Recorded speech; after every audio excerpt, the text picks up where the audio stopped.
Welcome to the weekend, good people of the world. I hope this message finds you truly well and joyful and that you are planning to get out there and get after it. This is your bFIT bonus and it's Q&A time, so let's go.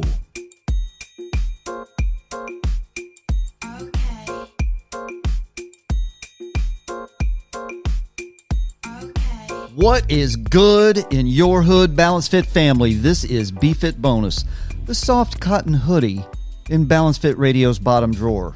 Some hopefully useful stuff you can carry into the weekend. I'm Scott Schroeder, certified personal trainer, certified nutrition coach, performance enhancement specialist, and corrective exercise specialist, blah, blah, blah. Let's get into it. All right, everyone. If you want, since this is a regular thing, if you want to get your questions into the show, send it in, scott@balancefitsc.com, or message me on the socials if you must engage with such nonsense. Make sure you're subscribed to the podcast and my YouTube channel so you can get this information into your cranial inbox without fail. And if you want to follow me on the socials, that's fine. But as always, I'd rather you stay out of your phone as much as possible. Also, go to balancefitsc.com to check out anything that might be of interest to you, any of my programs. I do remote online stuff, and I've got some pretty cool programs in there. So if you find anything, find some value in anything that I say here in this little podcast space, and you think you might want to ingest some of it, take it in, synthesize it with your own plan, with your own regimen, with your own aura, as it were, then by all means, visit BalanceFit SC. That's SC as in South Carolina, BalanceFitSC.com, and check it out. All right. Fitness headlines for the week. Under longevity and strength, a March 2026 study in JAMA Network Open, that's Journal of the American Medical Association, found that muscle strength is a key driver for longer lives, especially in women age 63 to 99. This is a spoiler, a little sneak peek of what we got going on here in just a few minutes. And they recommend increased focus on resistance training.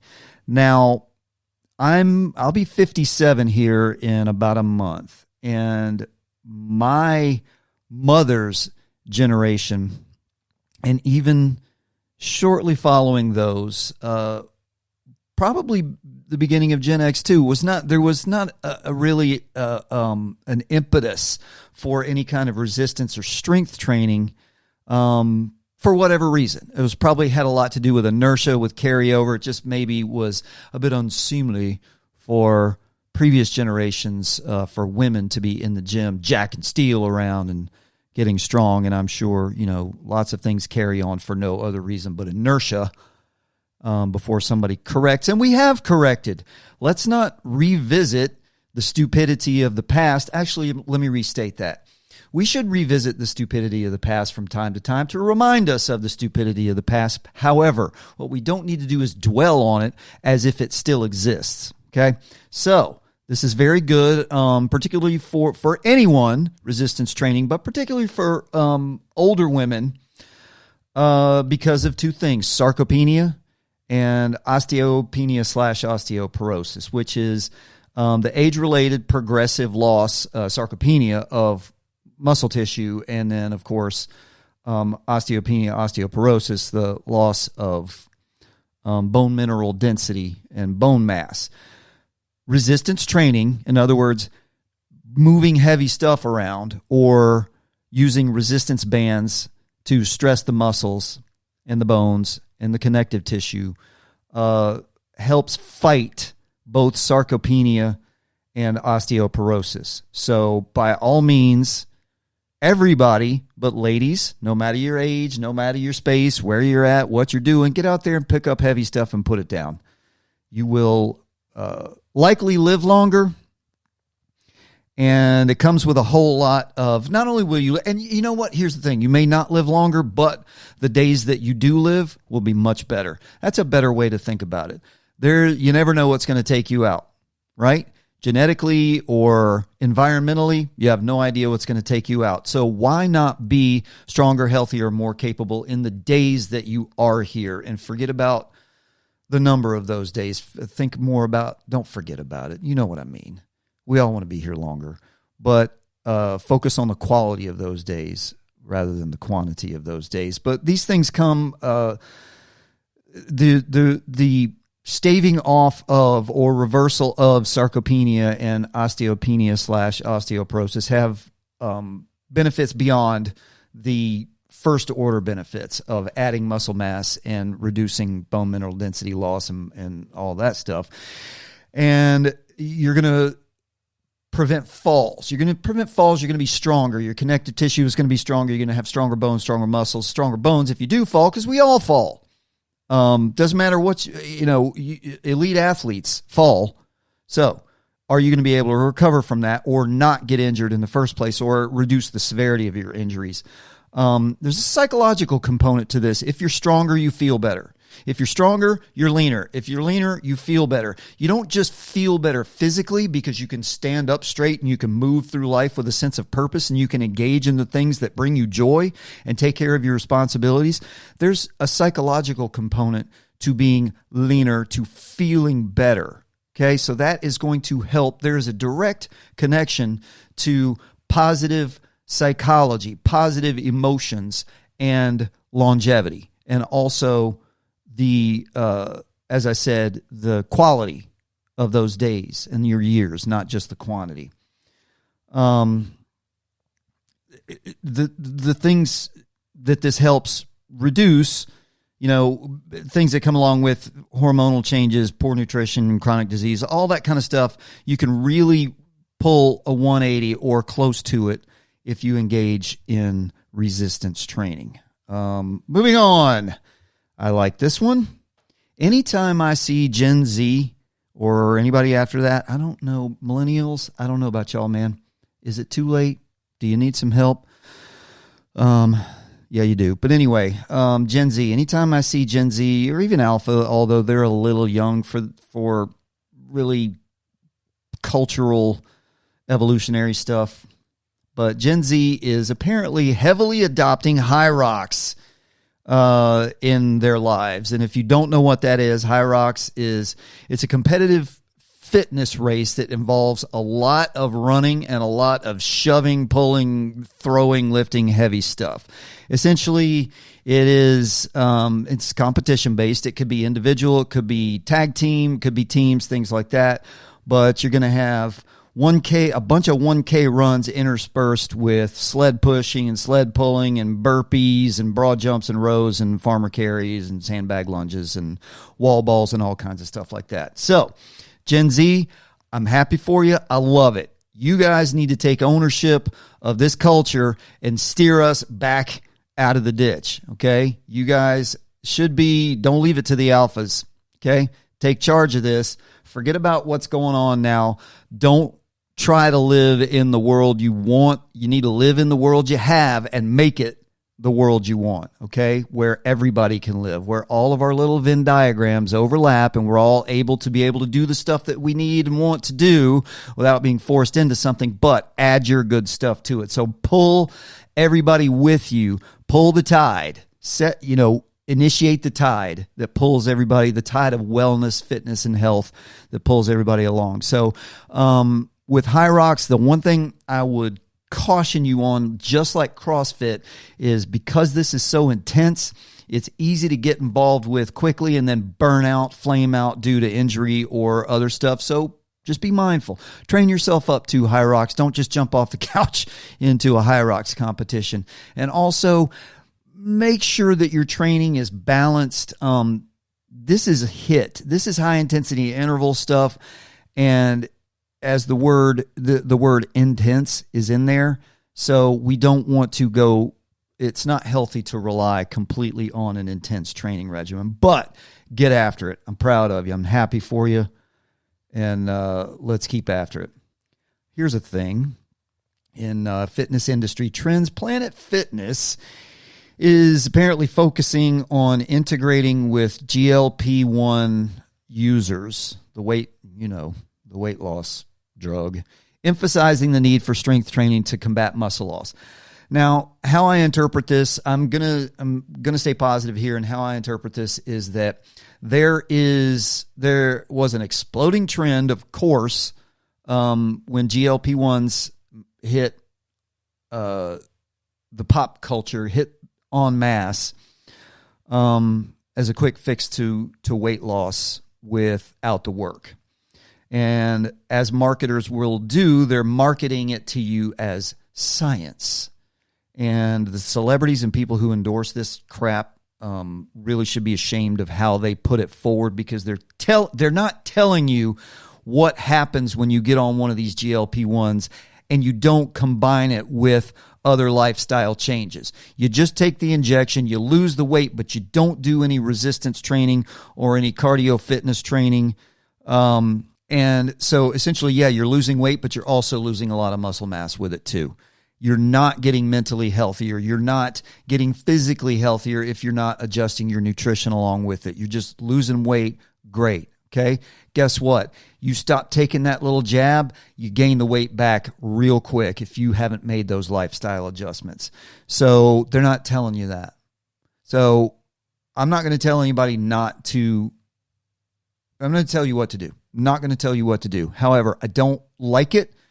There are second and third order consequences, and fourth and fifth, who knows, to jamming chemicals into your body. But if you were going to take it, prescribed by a doctor for weight loss, for medical weight loss, and not just cosmetic weight loss, please pair it with lifestyle adjustments, exercise, resistance training, walking, and nutritional adjustments. Make sure that you can keep the weight off, and make sure that you can get off of this drug. Okay? Because you know what they want? They want you to be a customer for life. You think they're looking out for your best interest? Don't kid yourself. All right, on to Q&A. I'm going to break these down a little bit. I have, starting off with Andrew here in Morristown, New Jersey. He's 34, married, dad, got a couple of kids that are 7 and 8. And Andrew says that he's overweight, busy, wants to be present for his family. Good for you. Good start mentally.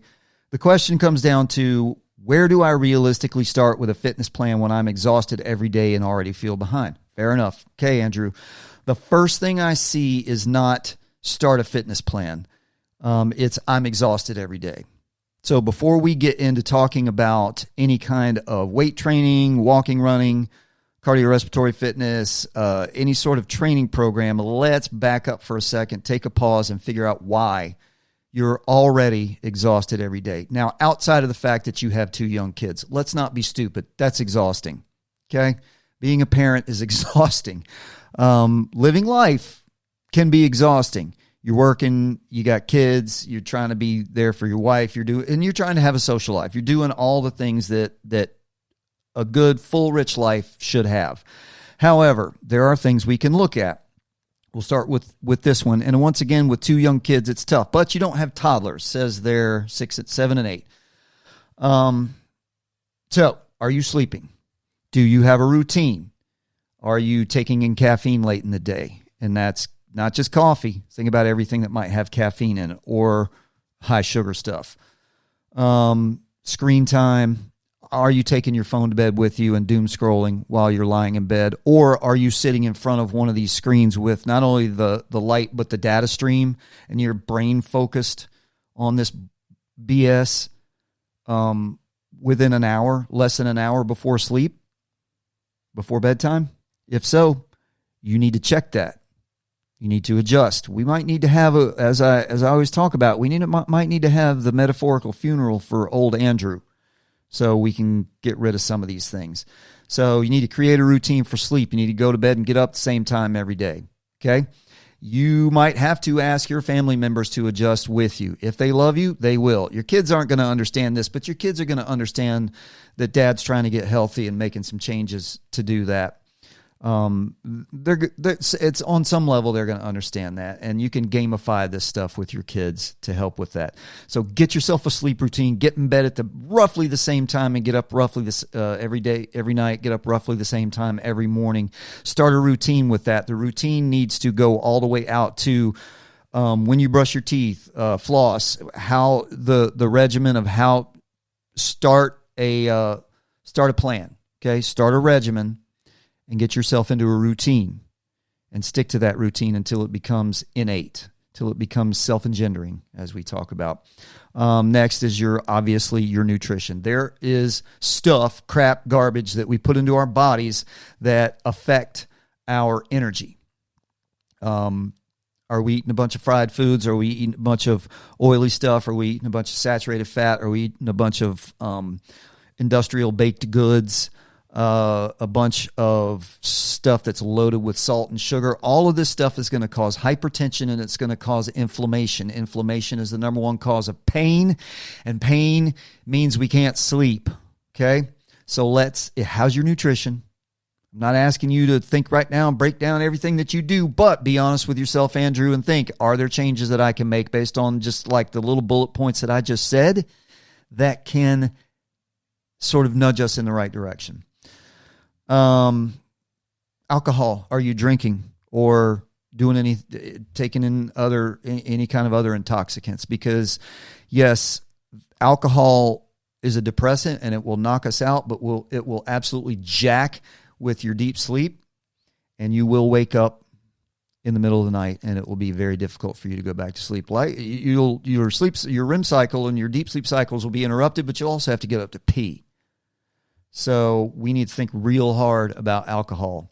And I know that it's culturally endemic and that it's legal, and we see it and we defend it as something that's part of what we do, but it's poison. And I'm not saying that to be hyperbolic. It is literally poison. And I hate using the word literally, but it is. I need to drive that home. And you got kids and a family. You don't need to be drinking anyway. I want you to sit down and think about do some pros and cons. Are there any pros? I mean, real, legitimate pros to consuming alcohol? Listen, you're not in your 20s. We're very stupid in our 20s, and we're trying to figure ourselves out, and the social scene basically demands that we drink, although that's changing.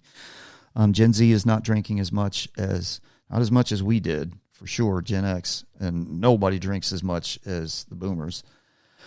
What else? Screen time. I kind of talked about that with your sleep. Your screen time is going to affect your biorhythms, your brain, and your ability to rest and to reset. It's going to mess with your cortisol, and it's going to mess with your dopamine and all of the hormonal dumps that you get from screen time. Because that stuff ain't designed for you to have a pleasant time. It's designed to spike your emotions and depress your emotions so that you will buy stuff. So get out of the screens. So let's make sure that we start getting those things in order. Your sleep, your nutrition, your intoxicants, your food. Let's start getting that in order so we can execute a fitness plan. Now, depending on you said overweight. Don't know what, you didn't indicate how much, so depending on the severity of your weight issue, I recommend starting with walking. Boring, I know, but you want to lose weight, you want to get healthier. Excuse me, let me back up. I try to beat that term out of my vernacular. Weight loss is one thing, fat loss is another thing. We may not need to lose a bunch of weight, but we may need to lose a bunch of visceral fat. There's no better thing for that than low-intensity walking. Zone 2-ish, don't worry about the zones. That's stupid trainer nonsense that they try to force you to memorize. Walking 45 minutes to an hour, 3 to 4 times a week. Make time for this. Do not compromise on these things. Do you want to have better days? Do you want to have more better days? Do you want to be present, as you said, for your kids and your wife? Do this. Make time to walk. You can do it. You can find it. If you spend more than 0.0 seconds on your phone, you have time to do stuff. Do that 3 to 4 times a week with a bonus, walk after dinner. After every single dinner, unless you live in Minnesota and it's minus 12 outside, or it's pouring down rain or something like that, go for a walk after dinner. Let your food settle for 10, 15, 20 minutes and get up and go for a walk. Doesn't have to be much, 5, 10 minutes. Just get up and walk around the block. That will help your digestion, which will also lead to a healthy gut biome and more fat loss. You'd be shocked how much better you feel just by walking after dinner anyway. You won't have that kind of coma sit around after dinner, blah, like a lump on the couch whole thing. You don't need any equipment, but for minimal expense, you can get some resistance bands and a kettlebell. You can get like a 20, 25-pound kettlebell and a little pack of resistance bands for maybe like a total of about $50. And you could probably find, you can go on the marketplaces and the little trade sites and find used stuff for probably cheaper than that. So that is where I recommend that you start. Let's make sure that we're getting those bullet points in order. Sleep, nutrition, intoxicants, and screen time. And then let's start with some walking and then build up into some resistance training. Thanks, Andrew. Good luck, buddy. I'm here if you need me. Holler at me. Moving on, Madison from Round Rock, Texas. She's 24, single, professional, busy, social life, trying to balance life. Here's the question. How do I stay healthy? I love this question. How do I stay healthy without becoming the boring friend who never goes out?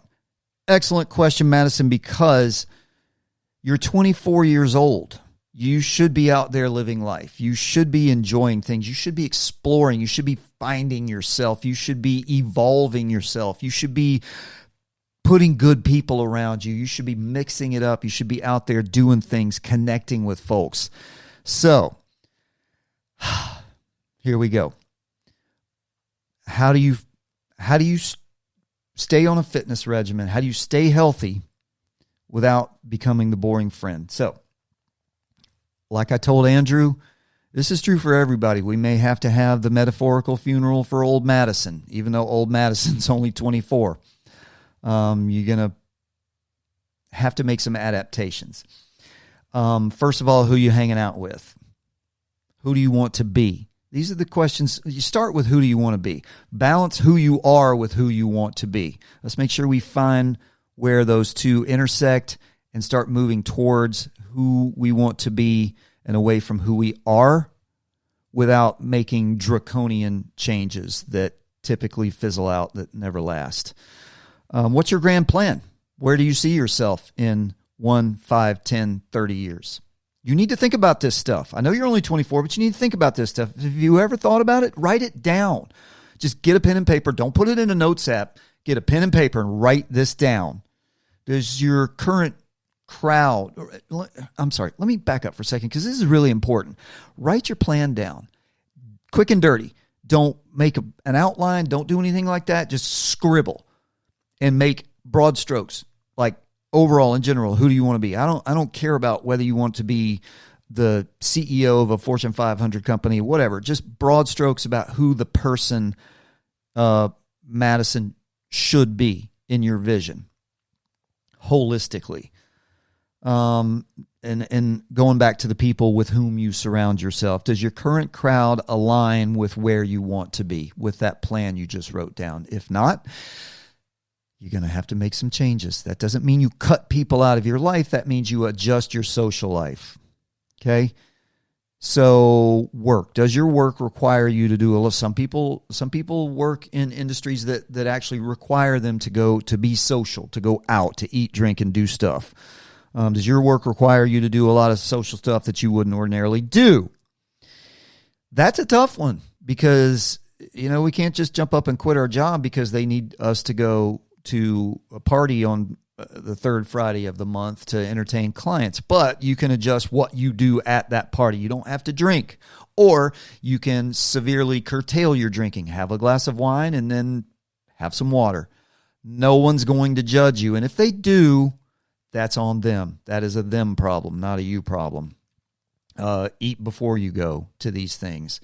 Or if you can't, if there's a spread there, lean into the protein. Protein has a high satiety factor. It's going to make you full. Don't eat all that junk food. Don't eat all the cookies and the sugary stuff and the carbohydrates. Lean into the protein stuff. That'll fill you up. And you can't eat it as fast. So let's focus on making some of these changes. And you shouldn't live like you're 40 when you're 24.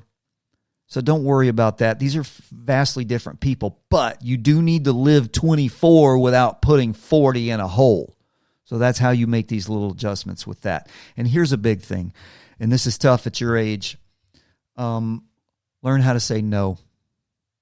It's okay to say no to going out once in a while, okay? And I talked about this on a previous episode. Be resolute, set boundaries, be able to say no, and understand why you're saying no, and don't be apologetic for saying no.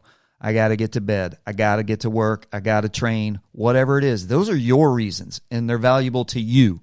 Do not apologize for them. Learn how to say no. Anyone with a problem with that isn't someone you need around you anyway. And there's a saying that goes, if I can't trust your no, I won't trust your yes. And that means that genuine yes answers are only meaningful if no is respected, okay? So people will kind of try to push you around, okay? Not necessarily that they're being nefarious or malevolent, but they want to do their stuff. But they don't want to be alone, so they want you to do their stuff with them. So set some boundaries, learn how to say no. Your no will eventually be respected, and it will make your yeses a lot more valuable. Because if you're not honest about your limitations, your commitments that you make will hold no weight.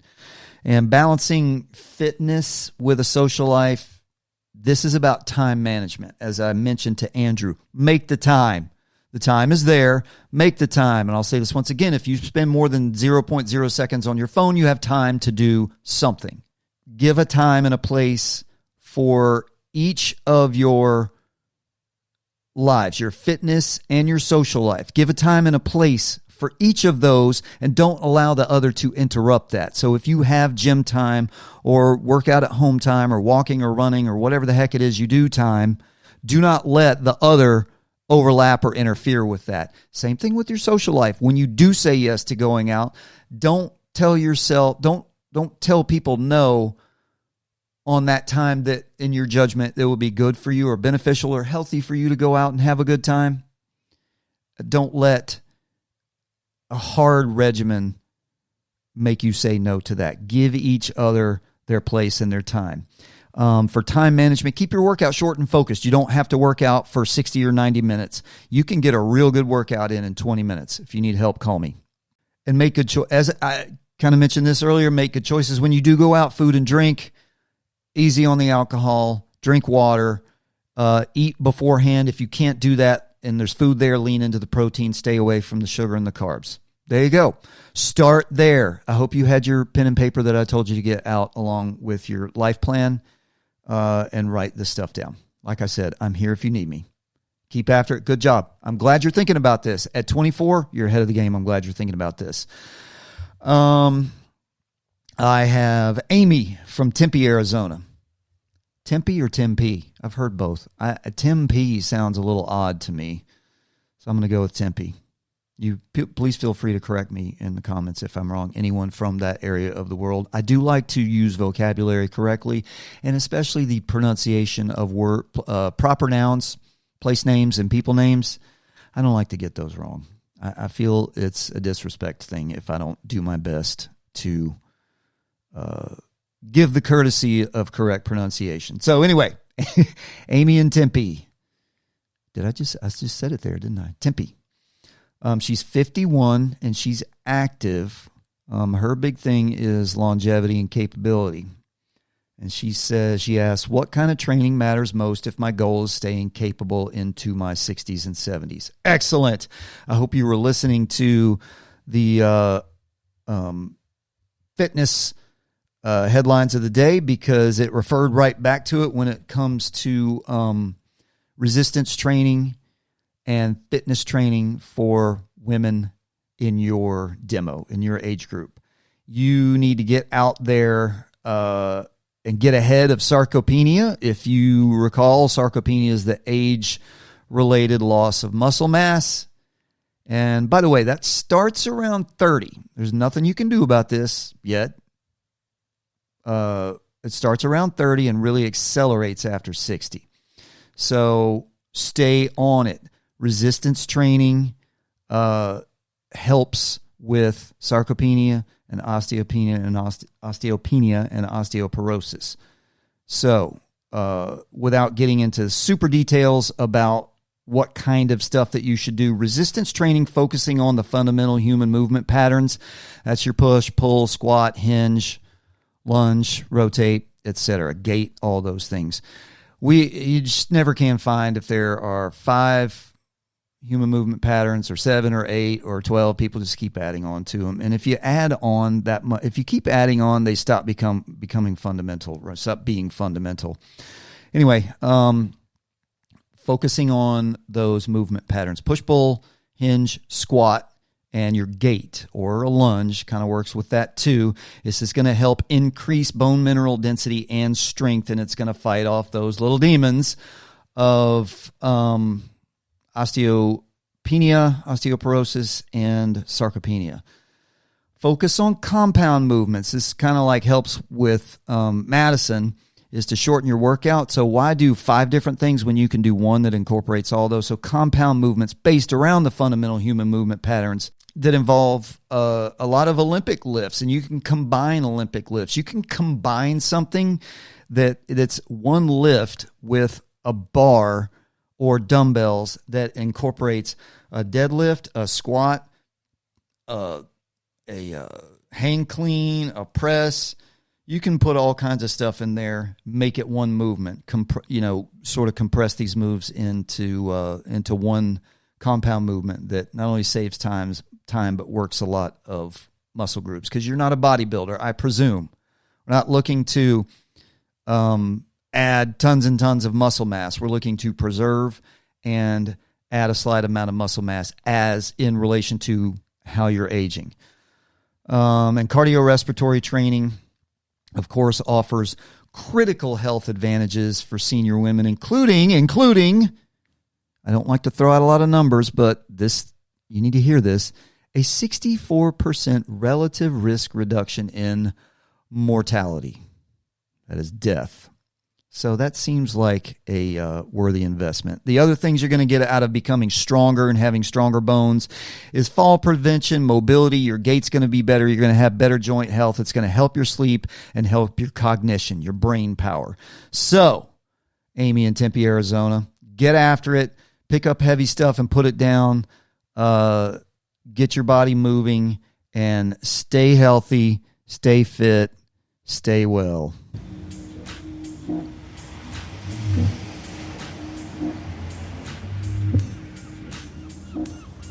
All right, that is it for this bFIT bonus. Take this into the weekend and put it into motion. Now get out and go move yourself. Read, write, think, connect, and do. I want you to be mindful. I want you to be fit. I want you to be capable and resolute. And I'll leave you with this thought. I want you to reclaim legacy without ego, without hero narratives, without self-importance. Legacy is not, what will they say about me? Legacy is, what won't they have to fix because I lived up to my potential? Enjoy your life. Take care of your body, mind, and spirit. Don't worry about the big picture. Just take care of now, right now. And don't have a good weekend. Have a joyful weekend, whatever that means to you. Peace out, homies, and I'll talk to you all soon.